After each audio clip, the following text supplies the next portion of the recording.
Qué bueno que siguen con todos nosotros, nos encanta que nos estén acompañando en nuestro programa En el Medio. Hoy, José Luis Méndez y Javier Parra estamos conversando con Steven Bermúdez, profesor de la Universidad del Zulia, la Facultad de Humanidades y Educación, doctor en Ciencias del Lenguaje, quien hace poco publicó, esta misma semana publicó un artículo muy bueno en Noti WhatsApp, se llama Ese Medio, que es un medio de las redes sociales, en relación a su análisis del informe que presentará la OEA con respecto a las elecciones en Bolivia, informe que también de alguna forma vino a corroborar, entre comillas, que había un fraude en Bolivia y se justificaba un golpe de Estado, como efectivamente se le dio al presidente Evo Morales.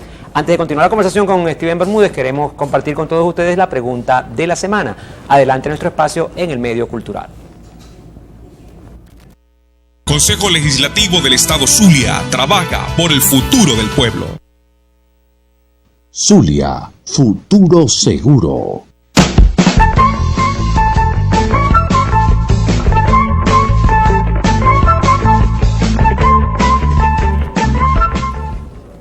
La pregunta de esta semana: ¿por qué en Maracaibo le decimos polos a los helados? ¿Por qué en Maracaibo le decimos polos a los helados? ¿Cuál será la razón por la cual damos esa denominación a los helados? Efectivamente, si usted no se sabe la respuesta a esta pregunta, espere hasta el final del programa, que le daremos la respuesta correcta y que llega a ustedes con el patrocinio de la Alcaldía Bolivariana de Maracaibo, la Gobernación del Estado Zulia y el Consejo Legislativo del Estado Zulia. Steven, el tema quisiéramos también apoyarlo un poco más con unas declaraciones que diera Marco Teruggi. Marco es un sociólogo y corresponsal argentino que estuvo o está en este momento también en Bolivia y cuyas declaraciones son muy interesantes para poder también entrar en materia con la discusión que tenemos hace un rato. Entonces, adelante las declaraciones de Marco Teruggi. En Bolivia ha habido una estrategia para llevar adelante un golpe de Estado que se amparó en sembrar la idea de que había habido un fraude.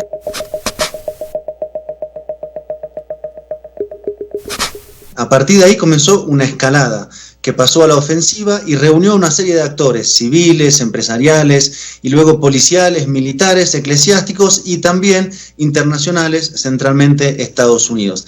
Esa escalada golpista duró aproximadamente 20 días y el pasado domingo logró forzar la renuncia con el último elemento, que fue que el comandante general de la Fuerza Armada le soltó la mano al presidente y le sugirió su renuncia. A partir de ahí el golpe se impuso, es decir, logró desplazar al gobierno, pero es un golpe que no quiere presentarse como golpe de Estado, sino hacer ver que es un levantamiento democrático. Entonces está peleando para conseguir demostrar hacia afuera que no es lo que estamos diciendo que es, sino que sería una restauración democrática, que es de hecho lo que dice Donald Trump que sucedió en Bolivia. El problema es que ese golpe no logra estabilizar la situación, pero ha puesto en marcha una cacería, una persecución, y hay que tener en claro cuáles son los objetivos del golpe de Estado. Bueno, es una restauración conservadora, una gran revancha con la Biblia en la mano, que viene a descabezar un proceso histórico que empieza por Evo Morales. Bien, eso es parte de las declaraciones que dirá Marco Teruggi a este medio también de redes sociales que se llama Spanish Revolution, Revolución Española. Retomamos entonces la temática, Steven, y agregamos también estas declaraciones que dirá Marco Teruggi, porque allí se hace una muy buena descripción, una buena sinopsis de lo que fue todo el previo al golpe, el golpe como tal, y lo que está ocurriendo ahorita, que es que precisamente el golpe no logra estabilizarse porque hay una gran resistencia popular en Bolivia. Yo no había visto estas declaraciones de Marco y creo que son interesantes porque se armonizan con gran parte de lo que hemos dicho acá. Él comienza diciendo precisamente que el golpe se genera a partir de sembrar, él llama así, sembrar la idea de que hubo fraude, ¿no? Exacto. Este proceso de sembrar esta idea evidentemente ocurre mucho antes, con todas las declaraciones que hicieron los grupos opositores a Evo, pero posteriormente se consolida, digamos, cobra fuerza y se termina de gestar con el informe que hace la OEA. Y el informe de la OEA viene entonces a establecer, digamos, como el punto de partida, la legitimación simbólica de que es necesario actuar de la manera que se ha actuado. Esto sigue siendo el punto axial, porque a pesar de que el golpe es un hecho, lo he dicho anteriormente, un hecho material, no se descuida más bien se insiste, y eso a lo mejor lo hemos tenido nosotros un poco como descuidado, en que no deje de aparecer el elemento simbólico como justificante y como detonante y como elemento que cose, ¿no? que transversaliza los procesos. Y la gente que está, digamos, los poderes ocultos que están detrás de todo esto, demuestran un gran interés o una gran preocupación. Y yo insisto que hay gente muy preparada estudiando para que esto sea así, en no descuidar que hay que instalar en la gente formas de pensar, modelos de pensar, formas de sentir, ¿no? Porque los elementos simbólicos fundamentalmente te pone a ti en la cabeza y te construye subjetividades y afectividades, ¿no? Quiero disculpa que te interrumpa, Steven, refrescar un poco parte de lo que significa el proceso electoral en Bolivia.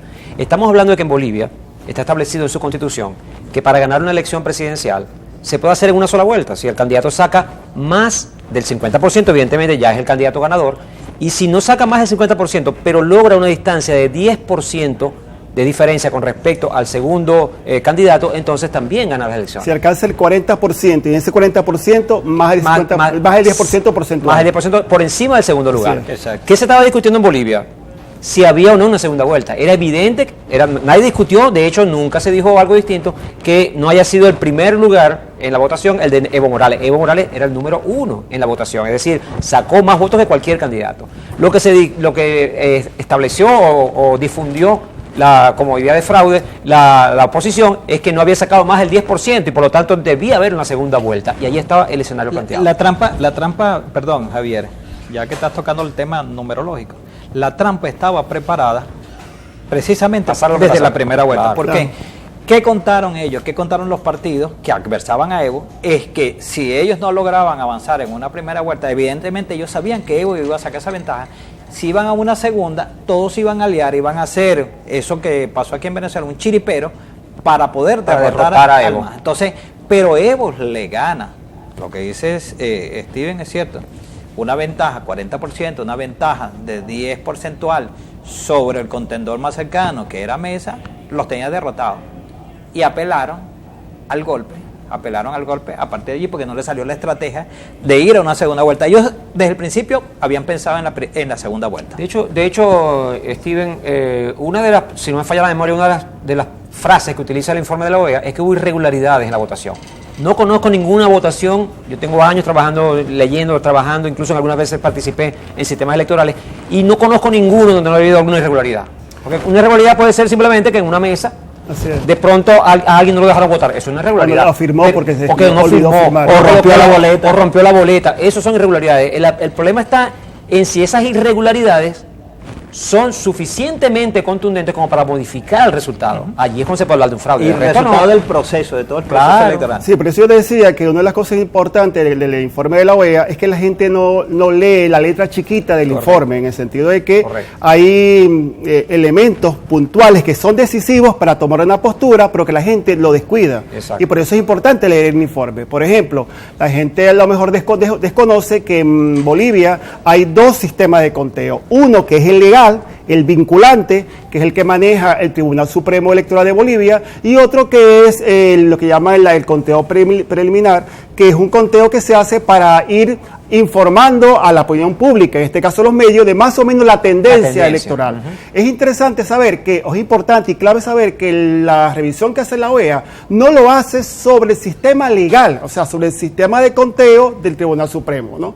Sino sobre el sistema preliminar, que es un sistema, insisto, un sistema paralelo que no es legal y que no es vinculante. Público, y muchas veces los manejan empresas privadas en muchos países. Sí. Más que este sistema, digamos, que es paralelo, que se llama sistema de resultados preliminar, lo ha recomendado precisamente la OEA, que se establezca. Aquí no se hace, en Venezuela no se hace, algunos países lo tienen establecido, sí, pero aquí no se hace. No es oficial. Porque a diferencia que la OEA argumenta que eso va dando a la gente perspectiva y tendencia, mucho de lo que se ha demostrado es que también crea impaciencia y crea falsas expectativas. Exacto. Bueno, lo importante es que el examen y la informe lo hacen sobre ese sistema, que no, insisto, no es el legal ni el vinculante. Oficial. Y luego, el otro elemento importante es que ellos hacen una crítica, y es la crítica que repiten también los voceros, que el sistema se paralizó cuando se llegó al 83% del conteo.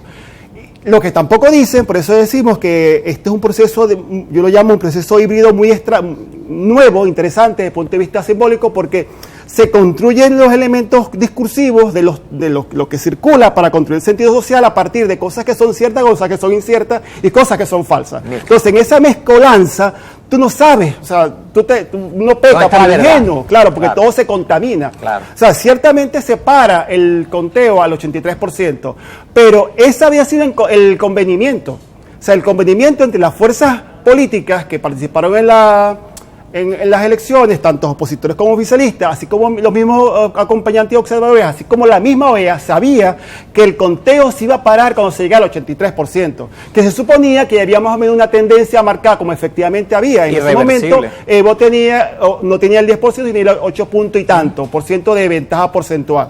Entonces se detiene el conteo, pero lo que no dice la OEA en su informe es que el sistema legal, que es el que maneja, el que es vinculante y que realmente da el resultado oficial, en ningún momento se paró el conteo.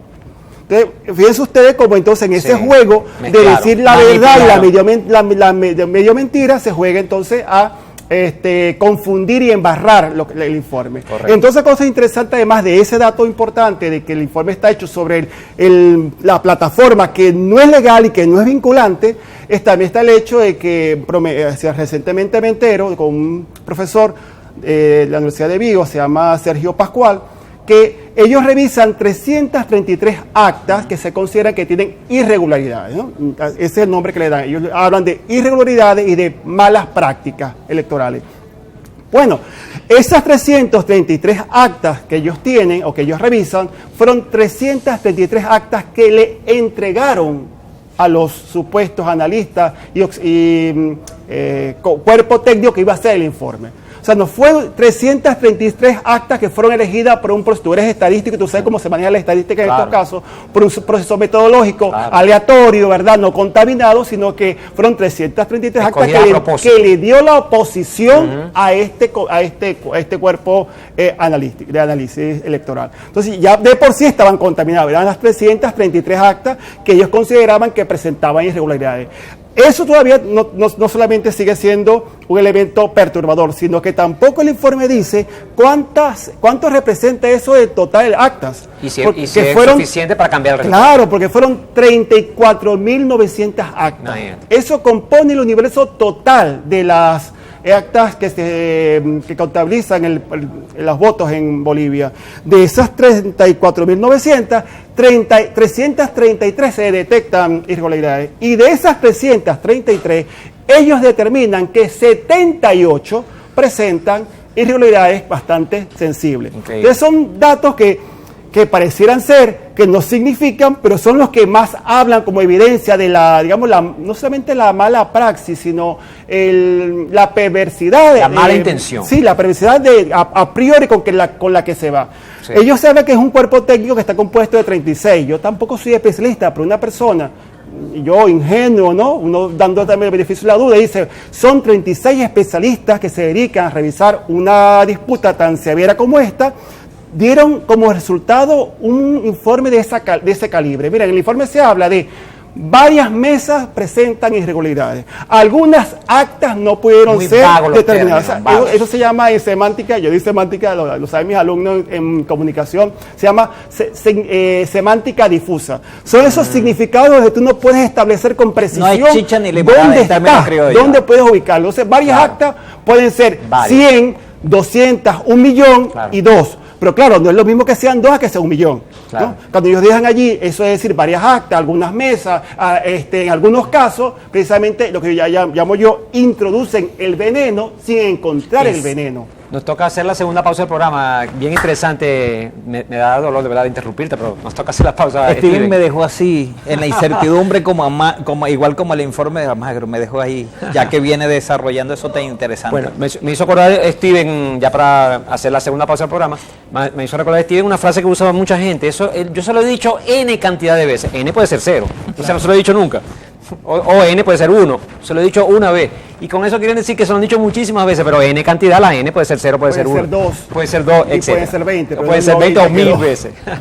O como decimos aquí en Maracaibo, yo te he dicho 7 millones de veces que yo no soy exagerado. O sea, hello.